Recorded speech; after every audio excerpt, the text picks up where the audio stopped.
Where does the earnest money deposit go in probate? When it comes down to when your offer is accepted and you have to submit your deposit, who do you submit it to and what happens after that? We're going to get into that right after this.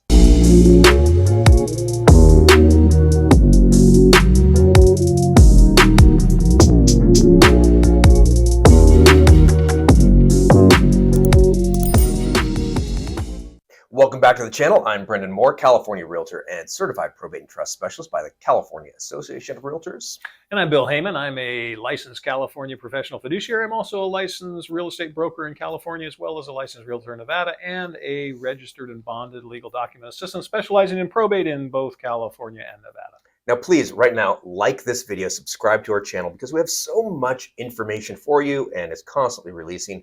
So please do that. And every day we help people save thousands of dollars and eliminate headaches through our one-of-a-kind, very unique probate administration service and real estate listing combo.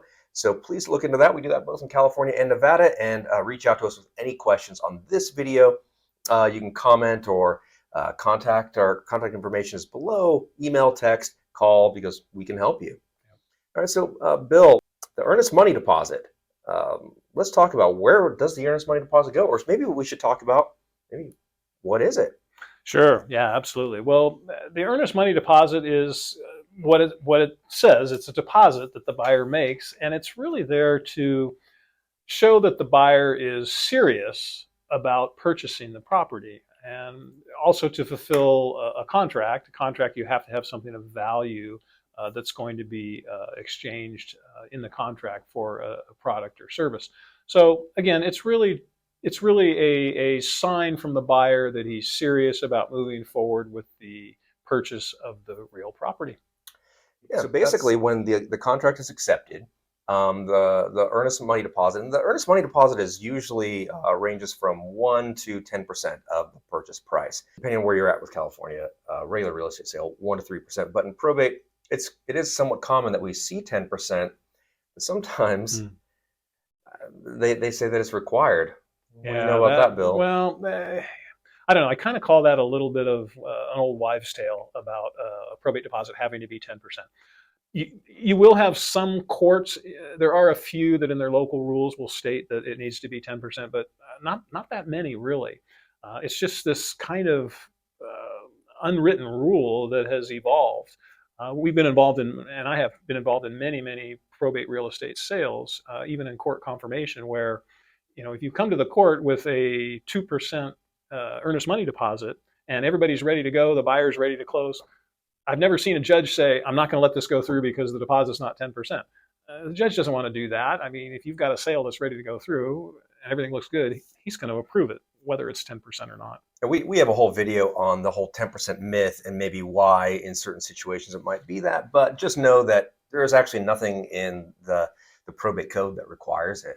And I've often had even other agents think that was the case, and they would have to have 10%. It's just a common misconception. So when you hire a realtor that really does know what they're doing in probate, it's really important to hire one that does, because they can dispel those myths to other agents even. Yes. A lot of times people think that another agent knows like everything about something, but probate is, you know, quite a bit different and somewhat complex.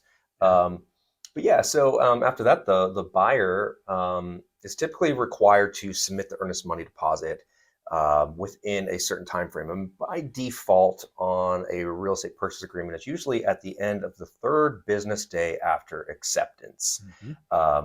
So that doesn't include weekends or holidays, but by the end of the 3rd business day, and that's typically well, first, it's done either by wire transfer, or cashier's check, or even personal check. And they just make it out to the estate. Yeah, it should be made in a probate sale. It should be made payable to the estate because it's the estate that's making the sale. The estate's the seller. And how that'll work is the listing agent will let the buyer's agent know what the name of the estate is, so they know where to how to address it if it's a check. Absolutely. Now this is where it has potential to get weird. And I'm doing this part because of a question that was asked to me through our channel recently, where somebody reached out to me, and thank you so much for reaching out to me.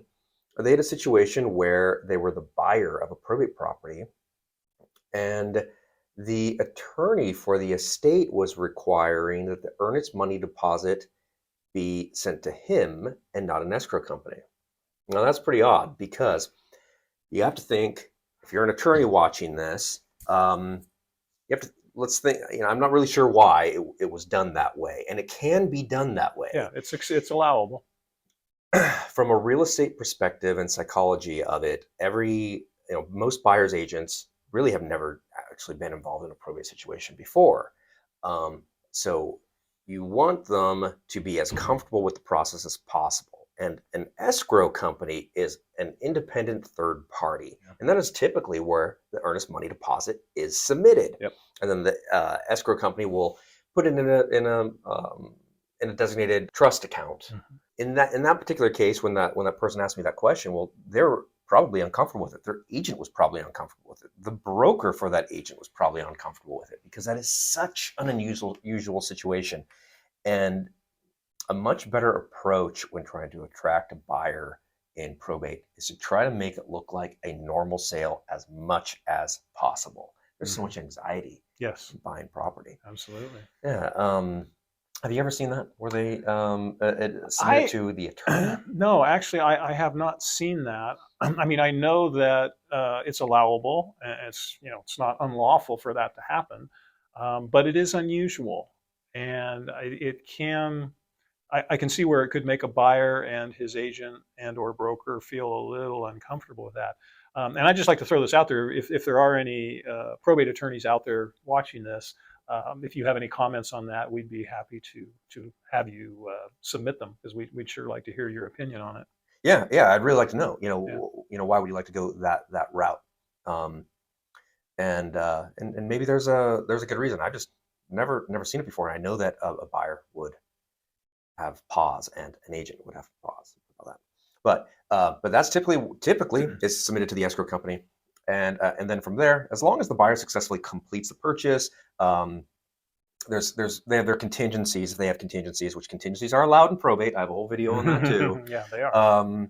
Like a loan contingency, inspection contingency, appraisal contingency. As long as they didn't remove their contingencies in writing, and then they canceled the sale for one reason, like there was something with the house, they found serious foundation issues, and it couldn't be corrected, and they cancel the contract, or their loan doesn't get approved, they cancel the contract. Mm-hmm. Technically, you're supposed to be able to get that earnest money deposit back. Right. And that's another reason why I think it's important for it to be the escrow company, who is an independent third party, as opposed to the attorney who is really representing the estate. Right, the seller. Yeah. And that is, whereas, if you're an attorney watching this and you're thinking, well, of course I'm going to return that in that case.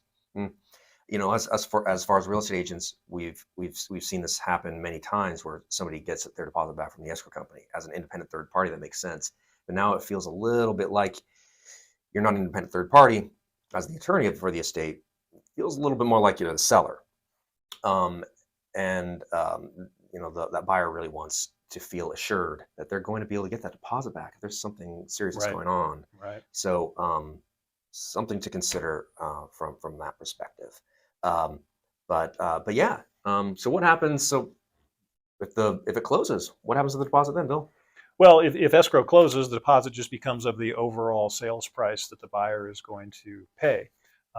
But if it doesn't close, and if it doesn't close because it's, I'll say, something that the seller did or did not do properly, something that the buyer did or did not do properly, then the buyer's deposit is at risk. And why don't you say what can happen in that case? Oh, well, ultimately the seller, the estate, can keep the deposit. It's a little bit more complex from there, but ultimately, by the contract, that's what can happen. If a buyer does not complete the sale and had removed all their contingencies or didn't have any contingencies to start with, that protects that deposit. It can be released. I'll say that it's really uncommon. A lot of times people will, I'll hear conversations or see conversations maybe online, blogs or Facebook or something about a sale canceling, and somebody typing in, "Oh, I hope you kept their deposit," and then they're frustrated that they couldn't keep the deposit. Well, because it's uncommon that deposit is forfeited because there's contingencies. protect them Yeah. in those cases. In fact, in the 35 years I've been doing this, I just had once when it was a probate sale and the seller ended up keeping the buyer's deposit one time in 35 years. So Yeah, I've not ever actually been involved in uh, one where that happened. So, yeah, and so, I mean, that's how uncommon it is. yeah, But, but I've been in a part of several on both sides, representing a buyer or a seller, where there was a cancellation of contract and the buyer did get their deposit back, deposit back. rightfully so, Yeah. in those situations.